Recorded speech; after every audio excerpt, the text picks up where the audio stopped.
Well, welcome. Nice to meet you. Nice to meet you. Go ahead and state your name and what office you're seeking here for the record with us. I am Jackson Franklin. I'm running for Congressional District 5 in Indiana, running against Republican incumbent Victoria Spartz, and I am excited to finally replace that person. She's been misrepresenting us for the last 6 years, and she's got to go. So it sounds like the ineffectual leadership of the incumbent is part of the reason that you're running. But generally speaking, what is your inspiration for running for office in general and this office in particular? Right. So there's not one individual thing that set me off on this big endeavor. There's a lot of different life experiences. And, I've talked about this before, but I'm a paramedic. I've worked on the ambulance, and I've taken people from the hospital back to their homes to die because they didn't have any health insurance. They would rather do that than put their family in medical bankruptcy. And so talk about a radicalizing experience to set you off against the establishment. It's seeing that happen. And also, I've been feeling the burn since 10 years ago when Bernie Sanders won this state and all 6 counties of the 5th district. So I've been on a warpath ever since, like volunteering, like knocking doors, phone calls for progressive candidates all around. And yeah, just trying to give a voice to working class people and fight back against the Epstein class is what I call them now.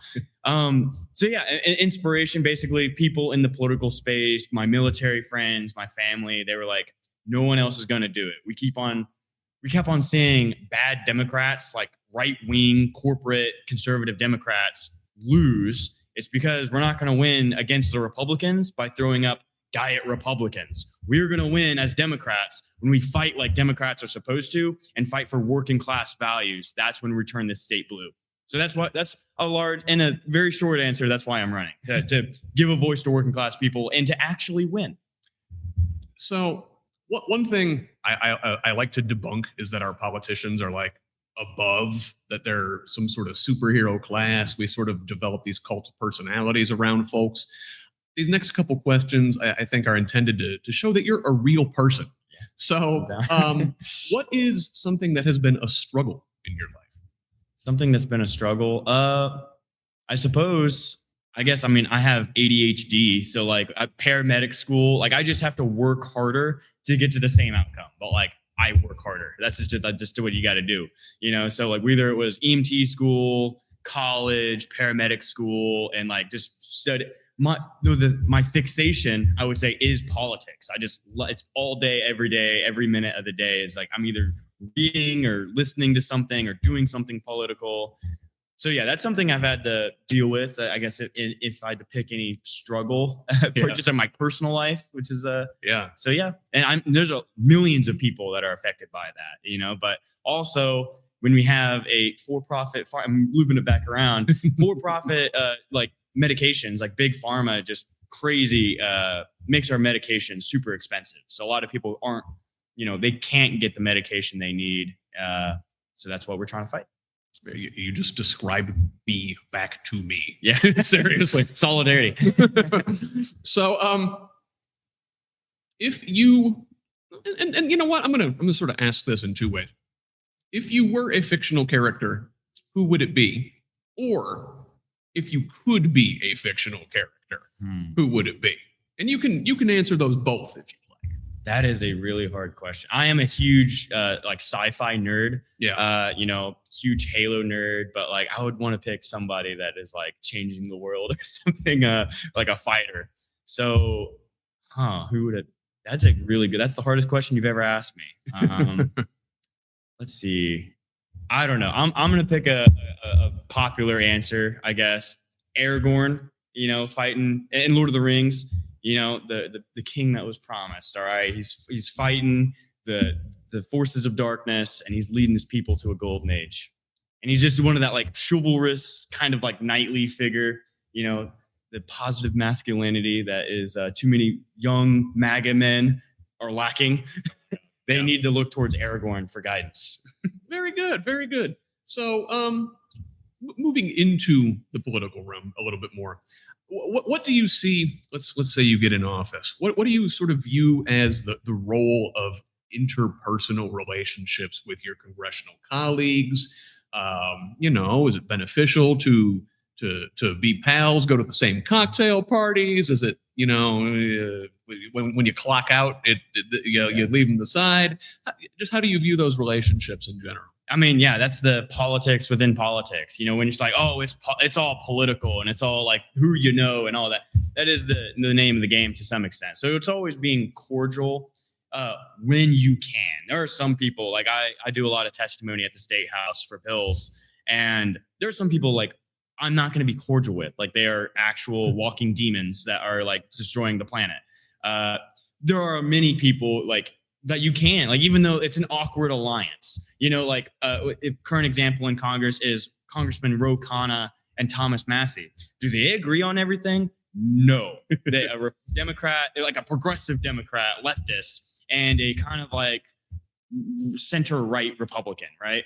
So, but hey, they made that cordial alliance, and now they're doing like the best work that you can imagine, like releasing the Epstein files, tackling Congress people being allowed to trade stocks. They're still trying to work on that. So, and many other issues, so yes, you need to be cordial. That's the politics behind politics. And I'm very friendly. I'll be your friend once until you lose it. Even if we disagree with politics, I'm not going to go out screaming your name in a bloodbath, cursing at you. You have to earn that. But you basically have my respect until you lose it. If you vote to, fund genocide overseas, or you vote to take away 18 million people's health care, I'm not going to, you murdering them, I'm not going to be like your best buddy. Yeah. In fact, expect the opposite. Like me and Victoria Spartz, every time I've talked to her, at her town hall, I yelled at her, but in person, I was like, hey, why'd you vote no on the PACT Act? That was veterans health care. What's up with you? I wasn't like screaming at her, but it was like a question, maybe a sharp one. But so, yeah, you got to know when those relationships can occur and when not. And furthermore, it's about policy. It's not personal. Yeah. No, yeah. It's everything about what we do is policy oriented, even in the Democratic primaries and whatnot. If I say I want Medicare for all and someone says, actually, I don't think healthcare is a human right, and I say, oh, yes, it is. I'm not going after them because I don't like their beard or their hair. That's different. That's way different, right? It's like, hey, no, I think healthcare is a human right. Very good. So whether it be in politics or in your personal life or just in general, what do you want your legacy to be? I would say I strive for my legacy to be that of fighting for the working class. It's giving a voice to working class people and just let there be hope for us to actually affect change in our Congress and all the like legislative bodies throughout the country and the state. And just know that there are people fighting for you. It's the hard part is not so much like, hey, you can throw your name on a ballot, but can you organize people?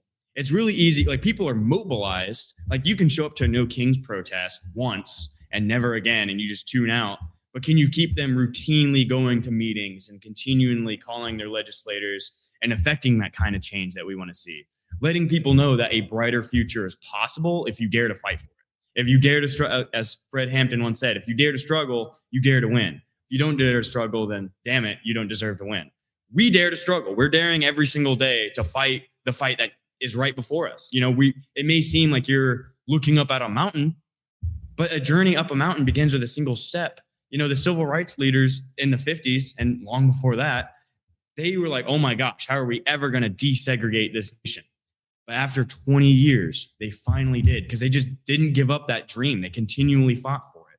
So that's what I would hope my legacy is. Once I'm Bernie Sanders' age and I'm, maybe still fighting this fight, that's what I would hope to look back on. And like, hey, we fought, we gave it our all, we tried to organize people, and we're trying to fight for a brighter future. So that's what I. Very good. Well, if people like what they hear, they want to get involved with your campaign, perhaps with their time volunteering, with their talent, or their treasure, if they want to donate, where can they do that? Well, you can donate your time, talent, and treasure if you go to jacksonfranklinforcongress.com, where you can donate to this grassroots campaign. You can sign up to volunteer. We even have a calendar to see all of our events upcoming. If you can't go to the next one, you can go to the, whenever you're available.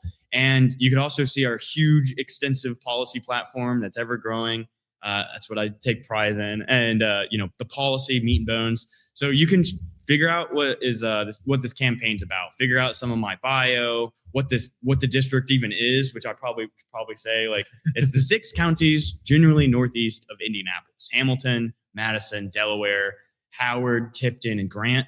So if you're in those counties, you can vote for us. But even if you're outside those counties and you're an American citizen, you can donate. You can volunteer. If you're good, you know how to help, use your skills, how it's applicable to the campaign. And we know all the help we can get. So please go to jacksonfranklinforcongress.com to help this grassroots movement. Every little bit helps us flip this district this November. All right. I always say there's a role for everybody in the resistance. All right. Yeah. Jackson Franklin, thank you very much for joining us here today. Appreciate it. Right on.